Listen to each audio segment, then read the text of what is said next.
அஸ்ஸலாமு அலைக்கும் அக்கா. நம்ம வாய்ஸ் கொடுக்கும்போது கொஞ்சம் வெடி சவுண்ட்லாம் கேட்கும், கொஞ்சம் அட்ஜஸ்ட் பண்ணிக்கோங்க. அதே மாதிரி நம்ம மக்காஸ்க்கெலாம் ஹாப்பி தீபாவளி மக்கா. வெடியெல்லாம் பார்த்து ஜாக்கிரதையாக வெடிங்க. வழக்கம் போல் நம்ம பசங்களுக்கு சாப்பாடை வச்சுட்டு மேலே நம்ம லாஃப்ட்டுக்கு போனால் அங்கேயும் அவங்க கழிச்சு போனது எல்லாத்தையும் க்ளீன் பண்ணி வச்சுட்டு நம்ம எப்போவுமே சாப்பாடு வைக்கும் போது ஹேண்ட் ஃபீடு கொடுப்போம் மக்கா. ஆனால் நான் வீடியோ போட மாட்டேன்.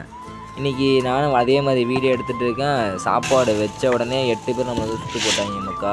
பயங்கர அதிசயமாக போயிடுச்சு. ஏன்னா எவருமே வர மாட்டாங்க. நான் வீடியோ வச்சுட்டு போது கொஞ்சம் தள்ளி போய் நின்றா தான் வருவாங்க. ஆனால் இன்றைக்கி என்னன்னா நம்ம ஃபோனு நம்ம சாப்பாடு வச்ச உடனேயே 8 பேர் நம்மளை சுட்டு போட்டாங்க. என்னடா ஒரே அதிசயமாக போயிடுச்சு சொல்லிட்டு இவங்களுக்கு ஃபுல்லாக சாப்பாடை வச்சுட்டு. ஆனால் இந்த வீடியோ எடுக்க மட்டும் தான் மக்கா இந்த அப்ளாக்கு மட்டும் எங்கேருந்து வருதுன்னே தெரியல. தைரியம் நம்ம எங்கன்னா போனால் நம்மளை வந்து பார்க்குறான், நம்ம ஃபோனை வச்சுட்டு போனால் நம்ம ஃபோனை வந்து பார்க்குறான். வர வர இவங்களுக்கு தைரியம் ரொம்ப ஜாஸ்தியாக போயிடுச்சு மக்கா. இன்னும் நிறைய அப்டேட்டோடு உங்களை வந்து பார்க்குறேன். அடுத்த வீடியோ வர வரையும் காத்திருங்க. ஹாப்பி தீபாவளி மக்கா.